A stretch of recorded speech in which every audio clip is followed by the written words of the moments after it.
संतान के रूप में कौन आता है? पूर्व जन्म के कर्मों से ही हमें इस जन्म में माता पिता, भाई बहन, पति पत्नी, प्रेमिका, मित्र शत्रु, सगे संबंधी इत्यादि संसार के जितने भी रिश्ते नाते हैं सब मिलते हैं, क्योंकि इन सब को हमें या तो कुछ देना होता है या इनसे कुछ लेना होता है। वैसे ही संतान के रूप में हमारा कोई पूर्व जन्म का संबंधी ही आकर जन्म लेता है, जिसे शास्त्रों में 4 प्रकार का बताया गया है। 1. अणानुबंध पुत्र। पूर्व जन्म का कोई ऐसा जीव जिससे आपने ऋण लिया हो या उसका किसी भी प्रकार से धन नष्ट किया हो, वह आपके घर में संतान बनकर जन्म लेगा। वह अपना धन बीमारी में या व्यर्थ के कार्यों में तब तक नष्ट करेगा जब तक उसका पूरा हिसाब न हो जाए। 2. शत्रुपुत्र। पूर्व जन्म का कोई दुश्मन आपसे बदला लेने के लिए आपके घर में संतान बनकर आएगा। बड़ा होने पर वह माता पिता से मारपीट, झगड़ा करेगा या उन्हें सारी जिंदगी किसी न किसी प्रकार से सताता ही रहेगा। वह हमेशा कड़वा बोलकर उनकी बेइज्जती करेगा और उन्हें दुखी रखकर ही खुश होगा। 3. उदासीन पुत्र। इस प्रकार की संतान न तो माता पिता की सेवा करती है, न ही कोई सुख देती है। वह उन्हें उनके हाल पर मरने के लिए छोड़ देती है। विवाह होने पर यह माता पिता से अलग हो जाते हैं और उनकी चिंता नहीं करते। 4. सेवक पुत्र।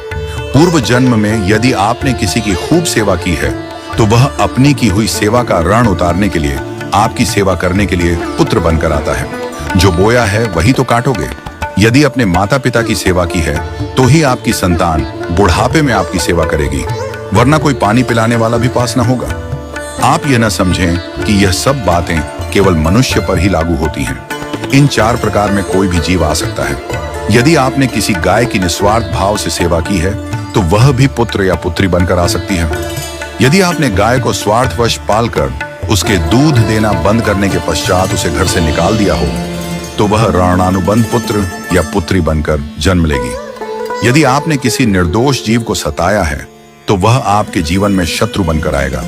इसलिए जीवन में कभी किसी का बुरा न करें, क्योंकि प्रकृति का नियम है कि आप जो भी करोगे उसे वह आपको इस जन्म में या अगले जन्म में 100 गुना वापस करके देगी।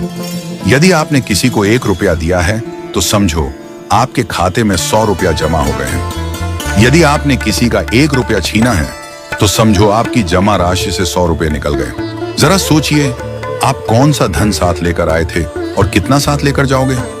जो चले गए वे कितना सोना चांदी साथ ले गए? मरने पर जो सोना चांदी धन दौलत बैंक में पड़ा रह गया, समझो वह व्यर्थ ही कमाया। औलाद अगर अच्छी और लायक है तो उसके लिए कुछ भी छोड़कर जाने की जरूरत नहीं है, वह खुद ही कमा लेगी। और औलाद अगर बिगड़ी या नालायक है तो उसके लिए जितना भी धन छोड़कर जाओ वह चंद दिनों में सब बर्बाद करके ही चैन लेगी। मैं, मेरा, तेरा और सारा धन यहीं का यहीं धरा रह जाएगा, कुछ भी साथ नहीं जाएगा।